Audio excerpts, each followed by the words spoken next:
ये उस मैच के जीतने की खुशी है जो अभी तक हुआ ही नहीं। अस्सलाम वालेकुम दोस्तों, मेरा नाम फ़खर जाफरी है और आप देख रहे हैं फ़खर जाफरी रिएक्शन।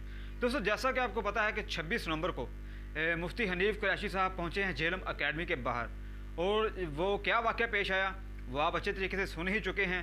और अब लोग इंतज़ार कर रहे हैं मोहम्मद अली मिर्ज़ा की वीडियो का कि कब वो वीडियो बनाएंगे और हमें बताएंगे कि आखिर ये माजरा हुआ क्या। तो वो वीडियो तो इतवार वाले दिन आ ही जाएगी। तो आपको यहाँ पर बताता चलूँ कि ये जो डंका पीटा जा रहा है जीत का, क्या वाकई इसमें जीत हुई भी है या नहीं। ये वही बात है कि मैच अभी हुआ नहीं, यानी कि टीम अभी जो मैदान में उतरी नहीं, लेकिन उससे पहले ही जीत का ऐलान कर दिया गया। तो ये सारा इसी का सिस्टम चल रहा है। तो आपको पता होगा कि इससे पहले भी ऐसी ही जीत की खुशी मनाई गई है। जब तारक मसूद साहब झेलम आए थे और बिना मुनाजरे के वापस गए तो चलें जी मुनाजरा जीत के। तो वैसा ही एक प्रोग्राम ये हो रहा है मुफ्ती हनीफ कुरैशी साहब का कि अभी इनको हीरो बनाकर पेश किया जा रहा है। शायद ये लोग भूल चुके हैं कि आप ही लोग थे जब मुफ्ती हनीफ कुरैशी साहब को आपने मिंबरों से उतारा, आपने जूतियाँ मारी मुफ्ती हनीफ कुरैशी साहब को, अब आप इनको हीरो बना रहे हैं। तो बात सिर्फ इतनी सी है, कोई यानी कि किसी से मसला नहीं है।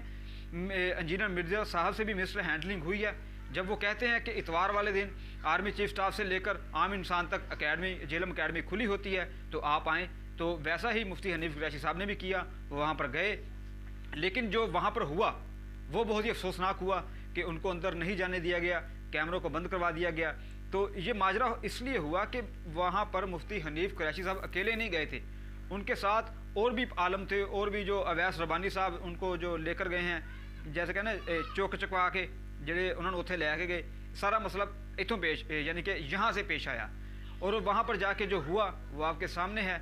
अब बात सिर्फ इतनी सी है कि यानी कि आप समझें, लॉजिक को समझें कि इंजीनियर साहब कहते हैं क्या है कि हाँ मैं मुनाजरा करने के लिए तैयार हूँ, लेकिन उसका कोई एंड रिजल्ट होना चाहिए, फाइनल बात होनी चाहिए।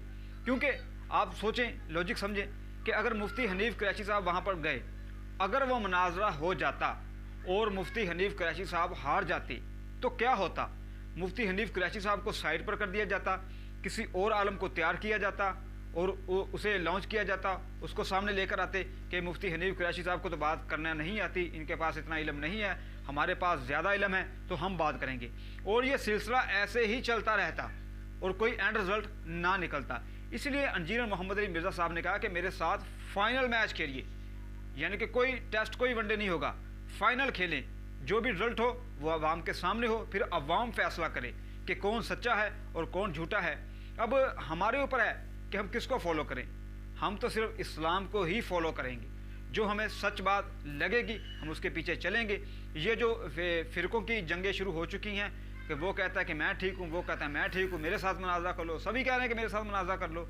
लेकिन वो बंदा जो बात कह रहा है उस लॉजिक को समझिए, वो कह रहा है कि एंड रिजल्ट फाइनल मैच होना चाहिए, बस उसका सिर्फ लॉजिक यही है। अगर उसको इस बात को कोई समझेगा और कोई इनका बड़ा जो सरबरा है वो जिम्मेदारी उठा ले कि हाँ जी अगर हम मुनाज़रा हार गए तो हम इस फ़िरके को छोड़ देंगे, हम ऐलान बरात कर देंगे, अगर ऐसा करने पर कोई राज़ी होता है तो इंजीनियर मोहम्मद अली मिर्ज़ा साहब तैयार बैठे हैं, आप उनसे जब चाहे मुनाज़रा करें। हमें पता है कि अगर ये मुनाज़रा हो जाता तो कौन जीतता, यकीनन मोहम्मद अली मिर्ज़ा साहब ही जीतते। लेकिन ये मुनाज़रा नहीं हुआ, जो जीत उन्होंने बना ली है, चलें जी उनको मुबारक हो। अगर ऐसी जीत ऐसी होती है तो आपको मुबारक है, तो आप इस जीत की खुशी मनाएं और खुश रहें। और आप इस वीडियो के बारे में क्या कहते हैं आप मुझे कमेंट बॉक्स में लाजमी बताएं कि जो मामला पेश आया क्या ये मामला दुरुस्त था या गलत था, इंजीनियर मिर्ज़ा साहब ने जो किया वो गलत था या सही था। कमेंट बॉक्स में लाजमी बताइए। अगर वीडियो अच्छी लगे तो चैनल को लाजमी सब्सक्राइब और वीडियो को लाइक लाजमी कीजिएगा। तो मिलते हैं किसी और वीडियो में, अपना ख्याल रखिएगा। अल्लाह हाफिज़।